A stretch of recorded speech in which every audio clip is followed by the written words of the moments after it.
James Anderson, a 45-year-old history teacher, lived in a small North Carolina coastal town called Beaufort. His life, once vibrant and active, had changed dramatically in the last 2 years after being diagnosed with amyotrophic lateral sclerosis, ALS, a progressive and considered incurable neurodegenerative disease. James, a man once dedicated to long historical walks and enthusiastic classes, now faced increasing difficulties even in simple tasks. On a typical cloudy autumn morning, James was sitting on the porch of his home, looking out over the Atlantic, thinking about how his life had transformed. Beside him, his faithful golden retriever, Max, rested his head on his knees, seeking mutual comfort.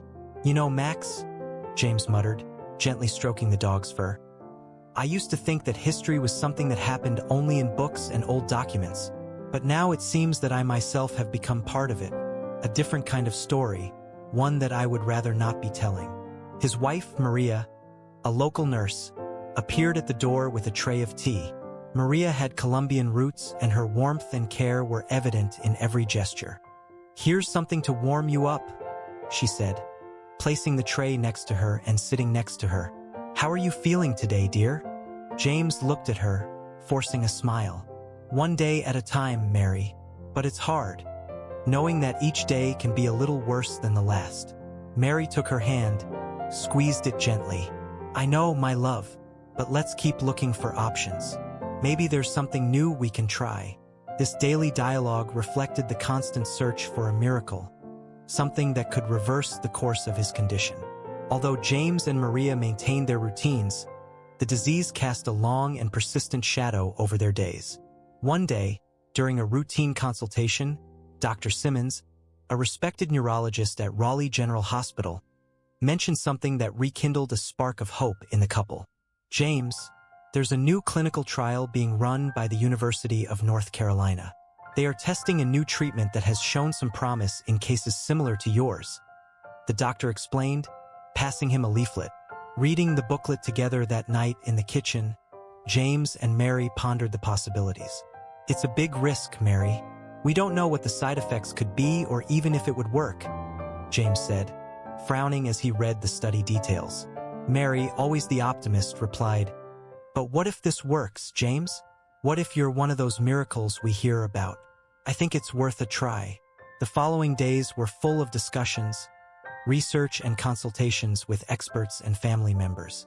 The decision was not easy, but the hope of a better life, of being able to teach again without the shadow of ELA, was tempting. Finally, on a sunny afternoon, while walking through historic Fort Macon State Park, James made his decision. "Let's try, Maria. I don't want to spend the rest of my days wondering. Let's face it together." Mary, with tears in her eyes, but a hopeful smile, hugged him. "Together," she echoed, knowing that regardless of the outcome, her journey would be one of courage and love. And so, with the decision made, James began to prepare for the next chapter of his life. In the days leading up to the start of the clinical trial, he documented his reflections in a journal, a practice suggested by his therapist to help him process his emotions during treatment. "It's not just for me," he wrote one night, "but for those who know how many more will come after me, fighting their own battle against this terrible disease." The first treatment session was scheduled for a Tuesday morning at the university's medical center. James and Maria traveled together, driving through the picturesque interior of North Carolina, a path that gave them time to talk about hopes and fears. Upon arriving at the medical center, they were welcomed by a team of specialists dedicated to the study. Dr. Ellen Harris, the principal investigator of the essay, greeted them warmly. "Mr. Anderson, we are very happy to have you with us. Your participation is critical to us, and we sincerely hope that this treatment can bring you some relief and eventually a significant improvement." James, though nervous, felt encouraged by the seriousness and compassion of the team. "I'm ready to start, Dr. Harris. Thank you all for this chance." The first treatment sessions involved a series of rigorous procedures. James received experimental treatment, a combination of drugs administered through intravenous infusion, along with a series of regular tests to monitor his response. At each visit, He was meticulously evaluated for any sign of improvement or possible side effect. Between sessions, James kept his diary updated and attended group meetings with other trial patients. These meetings became a foothold, a place to share stories and find comfort in the stories of others' struggle and resistance. He formed a particular friendship with Emily, a young woman fighting the same disease. "We're on this boat together, James," she often said. "Sailing through uncharted waters, but at least we're sailing together." Mary stood beside James every step of the way, her rock unshakable. She read about the disease, the treatment, and interacted with relatives of other patients, forming a support network that supported them.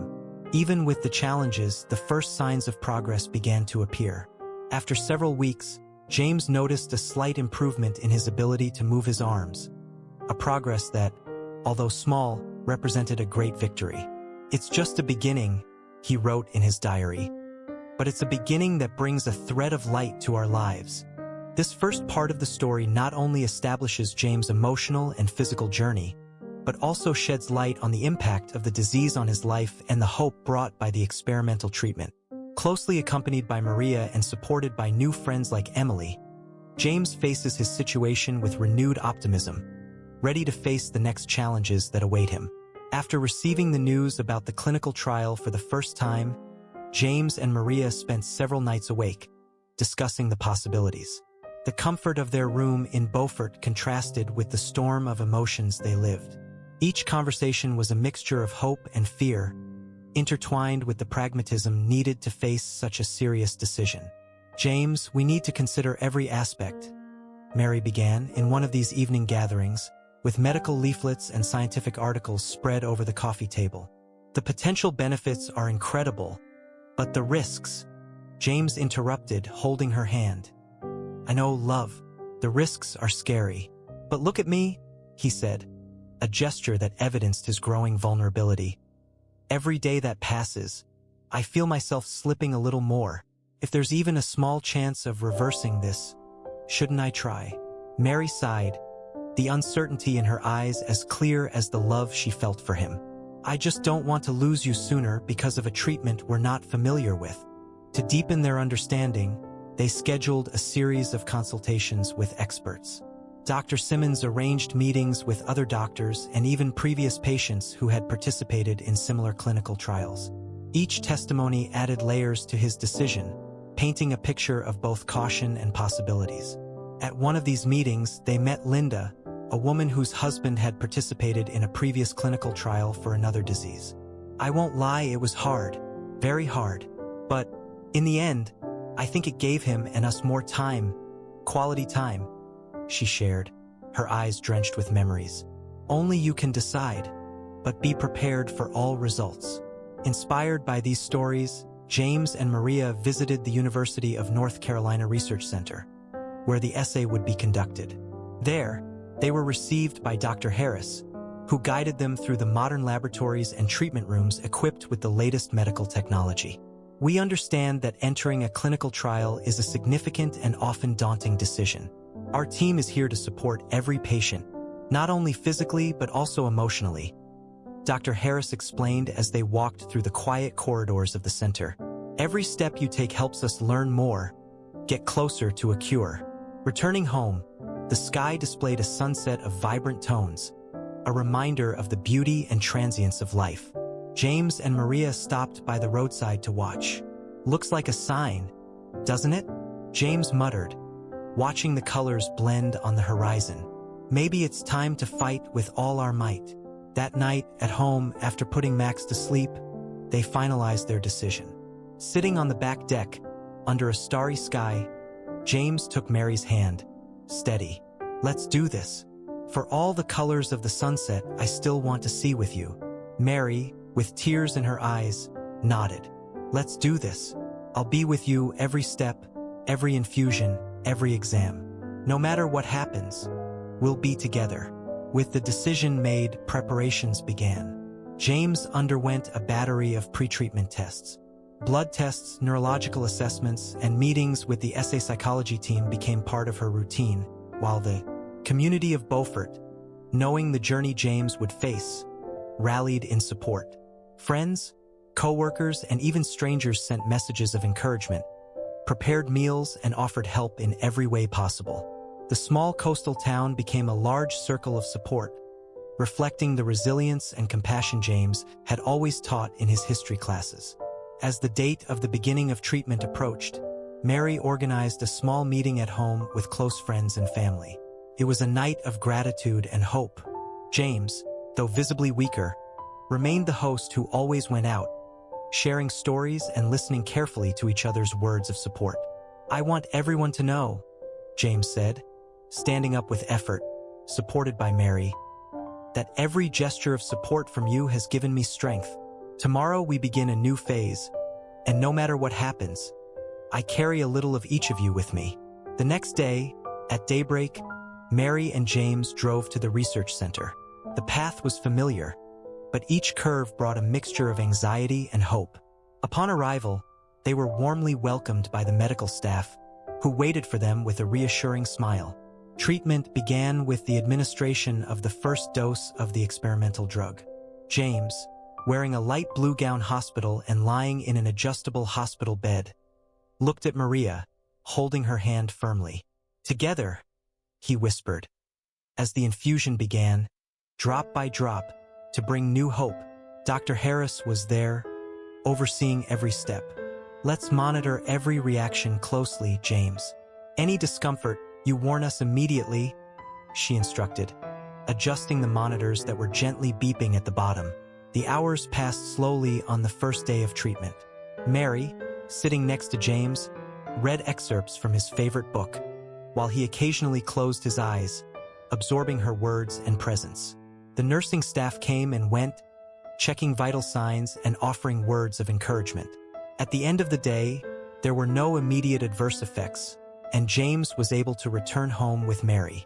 "One day at a time," Mary whispered as they drove back, the sunset dyeing the sky orange and pink.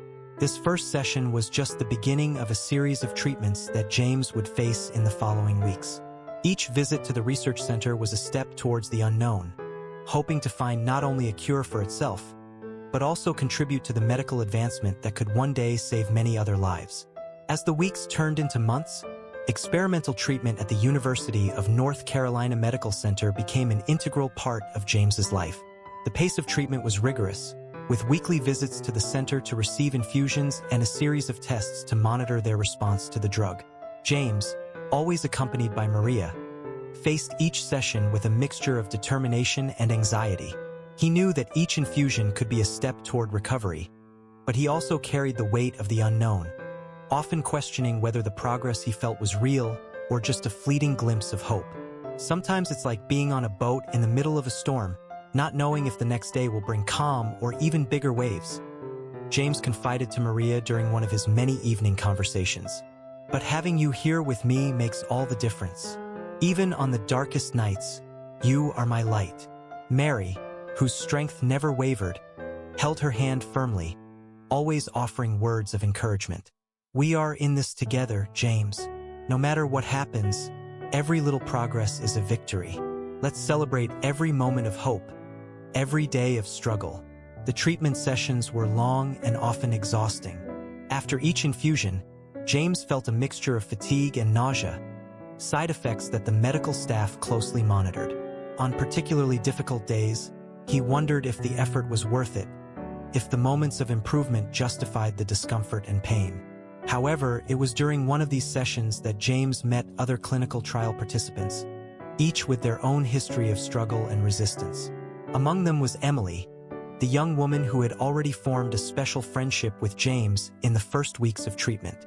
Emily, with her indomitable spirit and encouraging smile, often shared her own experiences, creating a bond of mutual support that became essential for both. "You know, James, every day I spend here, I see more clearly that our courage is not in never falling, but in knowing that even when we fall, we are not alone to get up," Emily said, as they shared a coffee in the waiting room. These interactions with Emily and other patients offered James a broader perspective on the meaning of his journey. He began to see his involvement in the clinical trial not only as a personal search for cure, but as part of a greater effort to advance in understanding and treating ALS. As the treatment progressed, signs of improvement began to become more evident. One day, while walking in the park with Mary and Max, James realized that his gait was firmer, his hands less trembling. This small but significant progress brought a wave of emotion to both. "Look at me, Maria. I'm walking better, aren't I?" James exclaimed, hardly believing in his own ability. Mary, with tears in her eyes, just nodded, moved. "Yes, James. Yes, you are. It's amazing to see that." Encouraged by these advances, James devoted himself even more to treatment, motivated not only by the possibility of improvement, but also by the chance to contribute to science and help future patients face the same struggle. However, the path was not free of obstacles. In one of the sessions, James suffered a significant adverse reaction, resulting in an emergency hospitalization. The night in the hospital was distressing, with Mary at her side, holding her hand during each examination and procedure to stabilize her condition. The uncertainty of that night tested the resilience of both, casting a shadow of doubt on the decision to continue in the rehearsal. "Is it too risky to continue? Are we making the right choice?" Maria questioned, her face reflecting the internal storm. James, slowly recovering in the hospital bed, reflected deeply before answering. "Every step in this journey has its risks, love. But think about what we've already achieved, the small victories we've had. Not just for me, but for what that might mean for others." Doctors were cautious, adjusting James' treatment protocol to minimize future adverse reactions. The team expressed a combination of concern and optimism, reinforcing their commitment to ensuring James' safety while exploring the potential of treatment. Upon discharge, the couple spent several days contemplating their options, pondering the challenges faced against the benefits James was beginning to experience. With Maria's unwavering support and after many conversations with medical staff and other patients, James decided to continue in the trial, strengthened by a renewed sense of purpose. "We're on a mission, Maria. Not just for me, but for everyone who will come after us," James said as they prepared to return to the medical center for the next treatment session. James' determination was reflected in every step he took, every day he faced with courage. Mary, always at his side, became more than a wife. She was his battle companion, facing each new adversity with a force that inspired not only James, but also the medical staff and other patients. As treatment continued, improvements became more consistent and noticeable. James not only walked more firmly, but his speech, which had begun to fail months earlier, was clearer. These advances were celebrated as important milestones, moments of pure joy that illuminated the challenges of the journey. At the same time, the community in Beaufort continued to support the couple in ways they could never have imagined. Letters of encouragement, visits, and even fundraisers organized by friends and strangers reaffirmed the impact James's struggle was having beyond the limits of his own experience. At a support group meeting at the medical center, James shared his experience, speaking not only of the challenges, but also of the achievements. "Each of us here has a unique story, and each story is a vital piece in this great puzzle we're trying to solve. Together, we're building something bigger than any of us could do alone." The months of treatment had been an emotional roller coaster for James and Maria, but finally the time had come to evaluate the results in a more concrete way. A series of neurological tests were scheduled to determine the physical impact of experimental treatment on the advancement of James's amyotrophic lateral sclerosis, ALS. On the day of the final exams, the couple went to the medical center with a tight heart.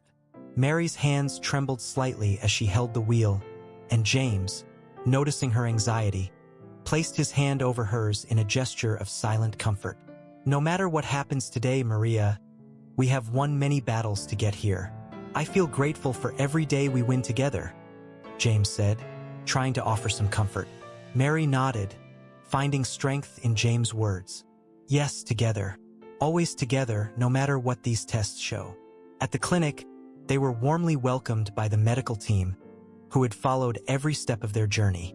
Dr. Harris led them to the examination rooms, where James would pass a battery of tests. After hours of meticulous examination, James and Maria were called to Dr. Harris's office to discuss the results. The couple entered the room, holding hands, prepared to face whatever came. Dr. Harris smiled at them, a smile that carried a mixture of cautious optimism. James, Maria, the results are surprisingly positive.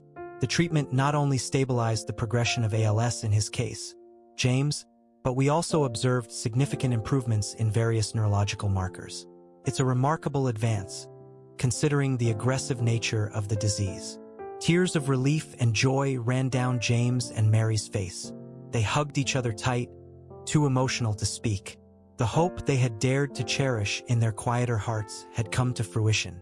That's more than we could have expected," Maria managed to finally say, her voice choked by emotion. James, looking at Dr. Harris, asked, "And what does that mean for the others? For rehearsal?" "It means we will move on to the next phase of the clinical trial, expanding the number of participants and refining the treatment protocol based on the data we have collected from you and the other initial participants. Her response to treatment gives us a new direction to explore, potentially offering hope to many others," explained Dr. Harris. The following weeks were a whirlwind of activity. James and Maria were invited to speak at conferences and seminars, sharing their history and treatment outcomes. James's story has been highlighted in various medical publications and media, bringing light to ALS and possible advances through clinical trials. At home, James's life continued to improve. He resumed his walks in the park, now longer and firmer. The meetings with friends and family became celebrations of life and hope, no longer marked by the shadow of illness. At an ELA research fundraiser, James spoke to a crowd of patients, doctors, and supporters, his strong and clear voice. "My journey has been one of many, and every story of fighting ALS is unique.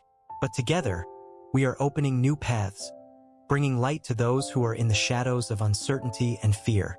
This experimental treatment was not just a search for more days of life for me, but a hope that others might have the same opportunity to fight and perhaps win their battles.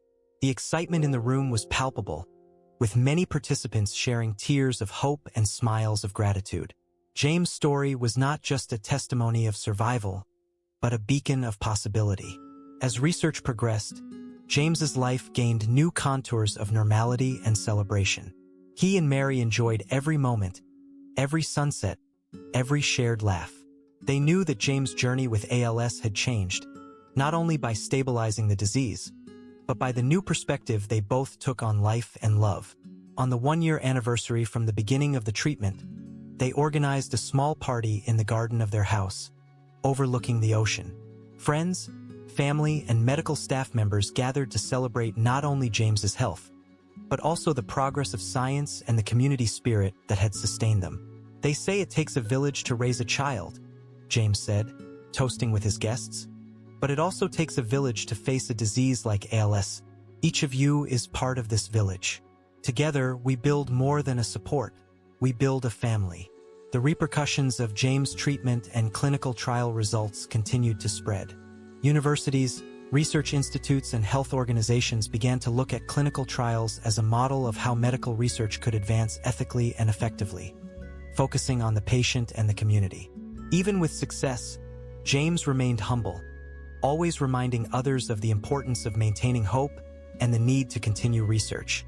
He became an active supporter of ELA research, speaking at events and raising funds for future treatments. The improvements in James's condition not only gave him a new chance to live fully, but also offered a glimpse of what might be possible for thousands of other patients. James's story was one of many, each with its challenges and triumphs, but all united by the same search for healing and understanding. James's journey, marked by uncertainty, pain, hope, and eventual celebration, serves as a reminder of the human resilience and power of a united community in the search for answers and healing. If you like this exciting story, help us by leaving your like and subscribing to our channel. Until the next story.